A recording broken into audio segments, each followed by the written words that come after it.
السلام علیکم، میرا نام عبدالرحیم ہے۔ میں ایک سیریز بنا رہا ہوں مختلف احادیث کی کتابوں سے مختلف ٹاپکس پہ۔ تو امام خزیمہ کی جو مجموعہ احادیث ہے اس سے نماز کے ٹاپک پہ کچھ احادیث ہیں۔ اعوذ باللہ من الشیطان الرجیم، بسم اللہ الرحمن الرحیم۔ جناب معدان بن ابی طلحہ بیان کرتے ہیں کہ حضرت ابو درداء رضی اللہ تعالیٰ عنہ نے پوچھا تمہارا گھر کہاں ہے؟ میں نے جواب دیا حمص سے پہلے ایک بستی ہے۔ حضرت ابو درداء نے فرمایا میں نے رسول اللہ صلی اللہ علیہ وسلم کو فرماتے ہوئے سنا، جس بستی و گاؤں میں بھی 3 شخص موجود ہوں پھر وہاں نماز باجماعت قائم نہ کی جائے تو شیطان ان پہ غالب آ جاتا ہے، لہٰذا تم جماعت کو لازم پکڑو کیونکہ بھیڑیا دور و تنہا ہونے والی بھیڑ کو کھا جاتا ہے۔ ایک اور حدیث ہے، حدیث نمبر 1487۔ حضرت جابر بن عبداللہ رضی اللہ تعالیٰ بیان کرتے ہیں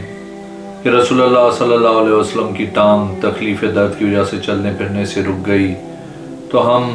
آپ صلی اللہ علیہ وسلم کے پاس تیمارداری کے لیے گئے۔ ہم نے آپ صلی اللہ علیہ وسلم بالائے خانہ کے سامنے آپ صلی اللہ علیہ وسلم کے حجرہ مبارک میں بیٹھے ہوئے پایا۔ فرماتے ہیں پھر آپ صلی اللہ علیہ وسلم نے بیٹھ کے نماز پڑھائی اور ہم نے آپ صلی اللہ علیہ وسلم کے پیچھے کھڑے ہو کے نماز پڑھی۔ جب آپ صلی اللہ علیہ وسلم نے نماز مکمل کی تو فرمایا جب میں بیٹھ کے نماز پڑھاؤں تو تم بھی بیٹھ کے نماز پڑھا کرو، اور جب میں کھڑے ہو کے نماز پڑھاؤں تو تم بھی کھڑے ہو کے نماز پڑھا کرو، اور تم میرے گرد اس طرح کھڑے نہ ہو جاؤ جس طرح فارسی لوگ اپنے سرداروں اور بادشاہوں کے لیے دست برستہ کھڑے ہوتے ہیں۔ ایک اور حدیث ہے، حدیث نمبر 1488۔ حضرت انس بن مالک رضی اللہ تعالیٰ عنہ بیان کرتے ہیں کہ رسول اللہ صلی اللہ علیہ وسلم 3 روز تک نماز پڑھانے کے لیے ہمارے پاس تشریف نہ لائے۔ پھر نماز کے لیے اقامت کی گئی تو حضرت ابو بکر رضی اللہ تعالیٰ عنہ لوگوں کو نماز پڑھانے کے لیے آگے بڑھے۔ اسی دوران نبی کریم صلی اللہ علیہ وسلم نے پردہ ہٹایا تو رسول اللہ صلی اللہ علیہ وسلم کے چہرے مبارک کے نظر آنے والے منظر سے زیادہ پسندیدہ منظر ہم نے نہیں دیکھا۔ بس رسول اللہ صلی اللہ علیہ وسلم نے حضرت ابو بکر رضی اللہ تعالیٰ عنہ کو اشارہ فرمایا کہ آگے بڑھو اور نماز پڑھاؤ۔ پھر نبی کریم صلی اللہ علیہ وسلم نے پردہ لٹکایا اور ہم آپ صلی اللہ علیہ وسلم کی وفات تک آپ کے پاس نہیں پہنچ سکے۔ ایک اور حدیث ہے 1489۔ حضرت عثمان بن عفان رضی اللہ تعالیٰ عنہ بیان کرتے ہیں کہ میں نے رسول اللہ صلی اللہ علیہ وسلم کو فرماتے ہوئے سنا، جس شخص نے مکمل وضو کیا پھر وہ فرض نماز ادا کرنے کے لیے گیا، اسے امام کے ساتھ باجماعت نماز ادا کیا تو اس کے گناہ بخش دیے جاتے ہیں۔ ایک اور حدیث ہے 1490۔ حضرت ابو ہریرہ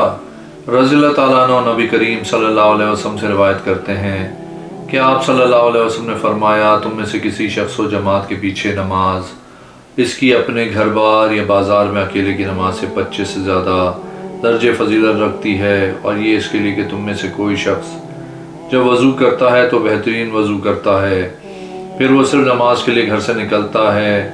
وہ جو قدم بھی اٹھاتا ہے اللہ تعالیٰ اس کے بدلے اس کا ایک درجہ بلند کرتے ہیں اور ایک گناہ معاف کر دیتے ہیں۔ ایک اور حدیث ہے، حدیث نمبر 1491۔ حضرت ابو ہریرہ رضی اللہ تعالیٰ عنہ بیان کرتے ہیں کہ رسول اللہ صلی اللہ علیہ وسلم نے فرمایا تم میں سے جو شخص بہترین مکمل وضو کرتا ہے پھر وہ مسجد میں صرف نماز پڑھنے کے لیے آتا ہے تو اللہ تعالیٰ اس کی آمد سے اس طرح خوش ہوتے ہیں جس طرح غائب سفر وغیرہ پہ گئے ہوئے گھر کے لوگ شخص کے گھر والے اس کی آمد پہ خوش ہوتے ہیں۔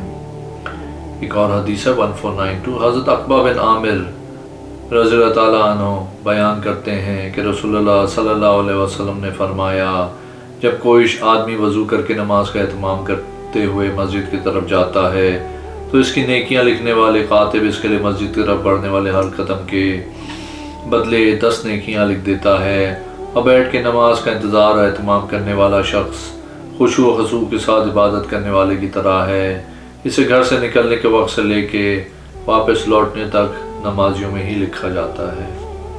ایک اور حدیث ہے،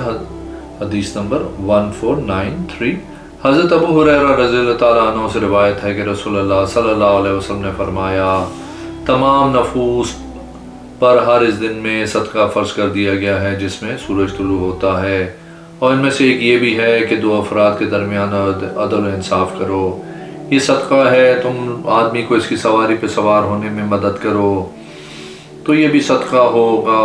تم راستے سے تکلیف دہ چیز ہٹا دو تو یہ بھی صدقہ ہوگا۔ اس میں سے یہ بھی ہے کہ تم کسی آدمی کو اس کی سواری پہ سوار کرانے اور اس کا سامان اس پہ لادنے میں مدد کرو تو یہ بھی صدقہ ہوگا۔ پاکیزہ چیز بولنا بھی صدقہ ہے، اور نماز کے لیے چل کے جانے والا تیرا ہر قدم صدقہ ہے۔ ایک حدیث اور ہے 1494، حضرت ابو ہریرہ رضی اللہ تعالیٰ عنہ نبی کریم صلی اللہ علیہ وسلم سے روایت کرتے ہیں،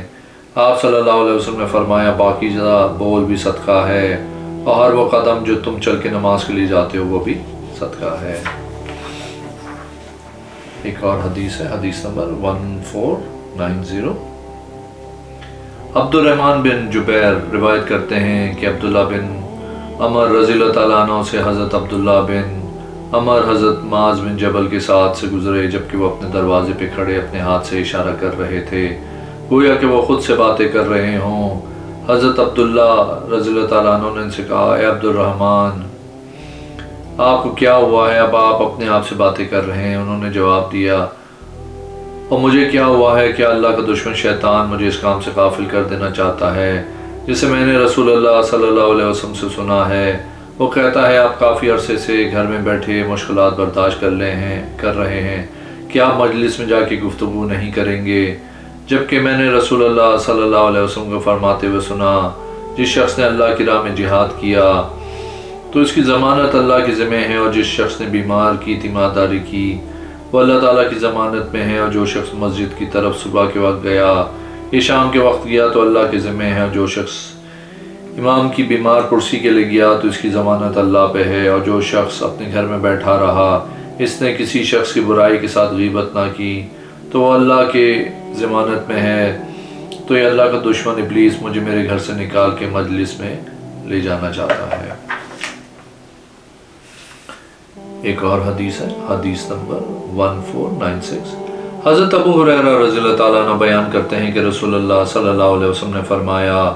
جو شخص صبح یا شام کے وقت مسجد کی طرف جاتا ہے تو اللہ تعالیٰ اس کے لیے جنت میں مہمان نوازی تیار کر دیتے ہیں جب بھی وہ صبح یا شام مسجد کی طرف جاتا ہے۔ ایک اور حدیث ہے، حدیث نمبر 1497،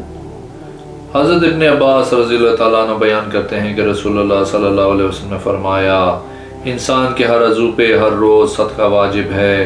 لوگوں میں سے ایک شخص نے کہا، یہ سخت ترین حکم ہے جو آپ صلی اللہ علیہ وسلم نے ہمیں بتایا۔ آپ صلی اللہ علیہ وسلم نے فرمایا، تمہارا نیکی کا حکم دینا اور برائی سے روکنا صدقہ ہے، کمزور آدمی کا بوجھ اٹھانا تیرے لیے صدقہ ہے، تمہارے راستے سے تکلیف دہ چیز کو ہٹانا صدقہ ہے، اور ہر قدم جسے تم نماز کی طرف اٹھاتے ہو وہ صدقہ ہے۔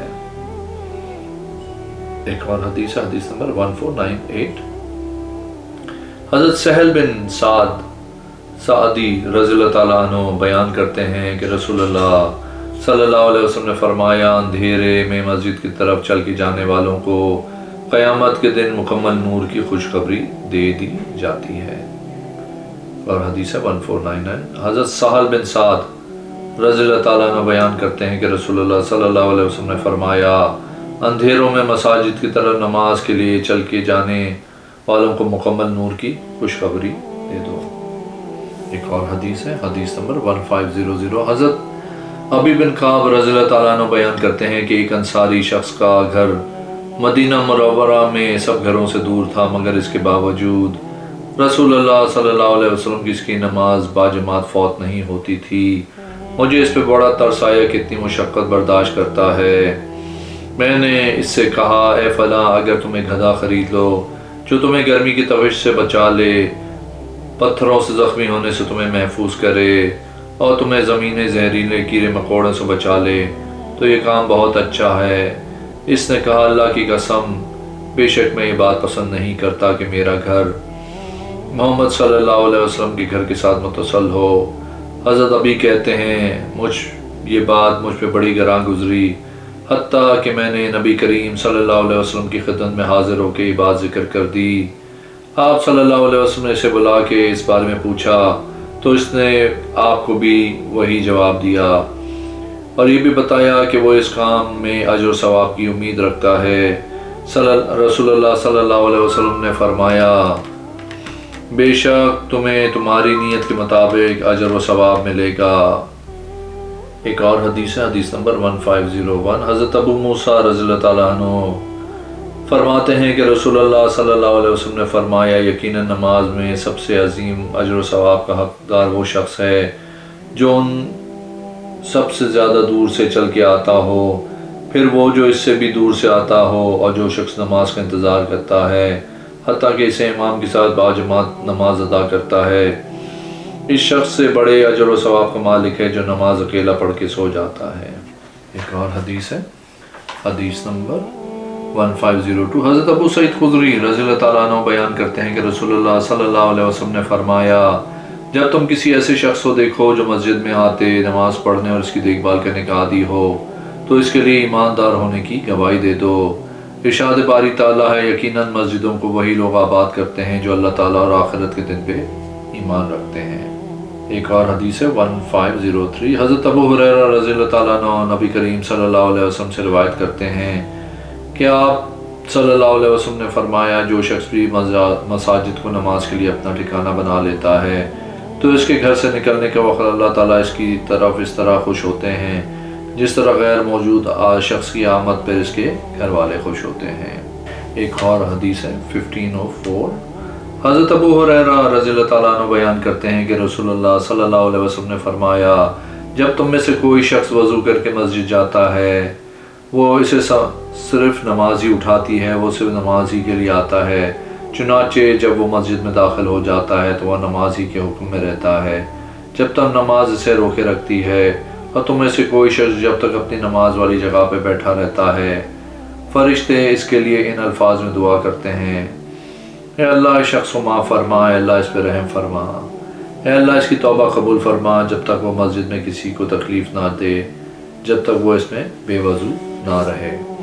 اگر آپ نے میرے چینل کو اب تک سبسکرائب نہیں کیا تو پلیز کیجئے، اس ویڈیو کو لائک کیجئے۔ اگلی ویڈیو میں انشاءاللہ حاضر ہوں گا۔ اللہ حافظ۔